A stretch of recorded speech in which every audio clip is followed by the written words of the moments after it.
Welcome to the vlog. Welcome to No Boring Days. Today, I'm gonna review the WTB Byway 700x40 gravel tire.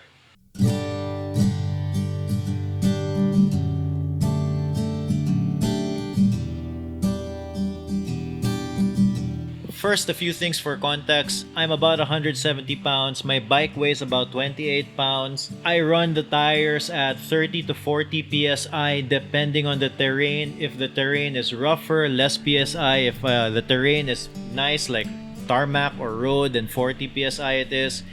Anywhere between 30 to 40 psi, that's what I run the tire on. Of course, it's tubeless. There's no interior tubes in there unless I get a flat and I run out of sealant and I put an interior tube in. I bought it in Amazon for $53.95 each.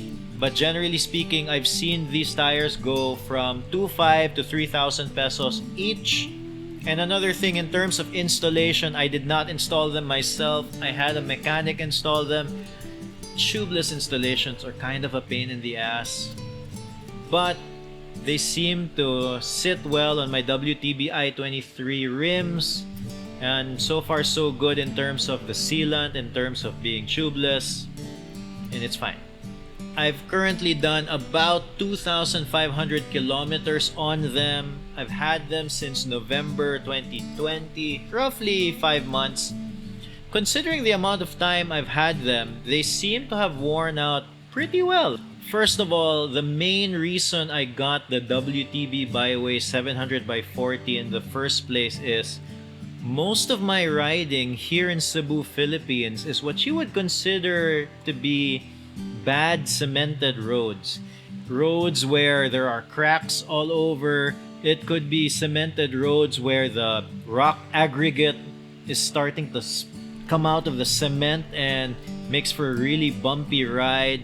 It could be cemented roads that are chipped and have little jagged edges on them, or uneven cemented roads. But I've also brought these tires to all sorts of terrain: manicured dirt roads, single track, or roads with big chunky rocks, loose gravel climbing up a hill, and loose gravel going down a hill. So all sorts of terrain. The WTB Byway has been criticized a lot for punctures. Like, it seems like people get punctures quite easily on them. Now, this has not been my experience because I run it tubeless, with a caveat. So the very first time I used the WTB Byway, it wasn't a real ride.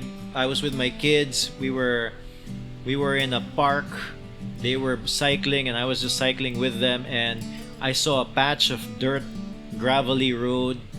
Well, it wasn't even a road. I saw a patch of gravel and I brought the bike over there, and unbeknownst to me, the gravel had very sharp rocks, and immediately put two punctures on the tires, one in the front, one in the back. So there were these big punctures. So I had a puncture on basically my first ride with the WTB Byways, but that was totally my fault.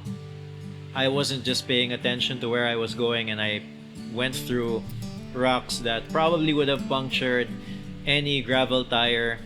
But on regular riding, after those two punctures, I very rarely suffered a puncture after that.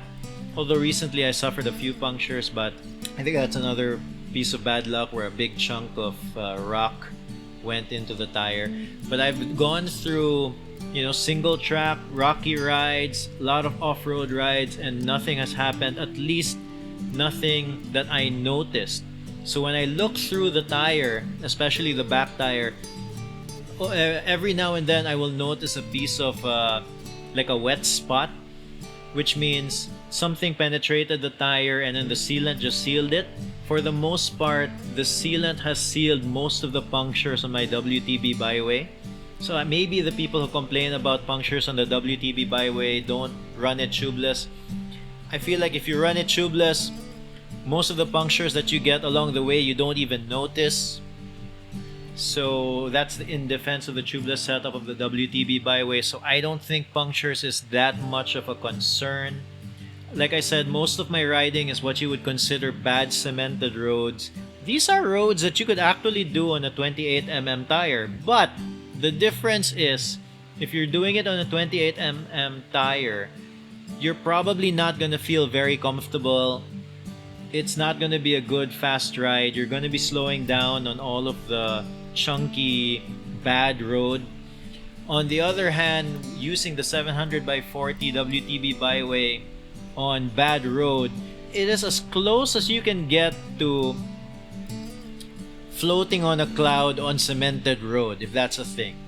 But that's what it feels like. It feels like it just eats up all of the bad road, eats up all of the little gravel, all of the cracks on the road, and just goes through them. Since you're confident that nothing's gonna happen while you're going through a badly cemented road where there are chunks or there are jagged edges, then you can go pretty fast.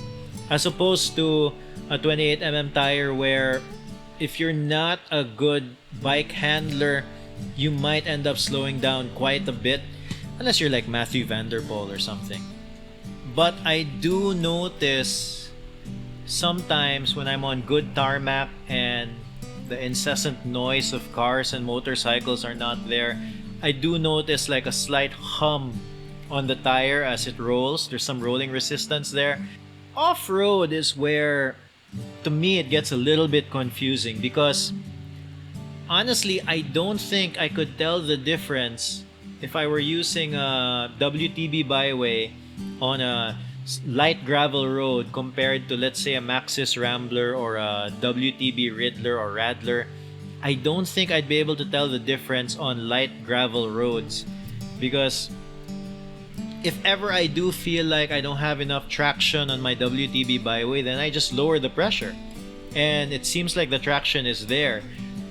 There might be a difference in terms of puncture resistance, in terms of traction if it gets really, really rocky. But for the most part, it performs just as well. So when using the WTB Byway off-road, I feel like the gap between the Byway and a more knobby gravel tire is not that big. While if you use a knobby gravel tire on tarmac compared to the WTB Byway, I feel like the gap is much more noticeable. So I live in an area where most of my rides have a big variation of terrain. It could be good cemented roads, it becomes bad cemented roads, it becomes rocky roads, it becomes dirt, and then becomes good cemented road again. And this tire has convinced me that if you live in a place with a lot of badly cemented roads or badly made roads, this is the perfect tire for you. On the other hand, if you happen to live in an area with really good pristine tarmac, this is probably too much tire. Maybe you should go for a smaller volume tire. So if you are like me and you live in a place where roads dramatically different quality, then this tire is probably for you. When I'm in the zone, when everything is clicking and I'm just able to feel like it's going fast, this is the closest I've felt to floating over cement, floating over tarmac. Until you get like a puncture or something. Well, that always sucks. Try not to hit anything that makes a big hole in your tire. Anyway, I hope this review was helpful. More videos soon.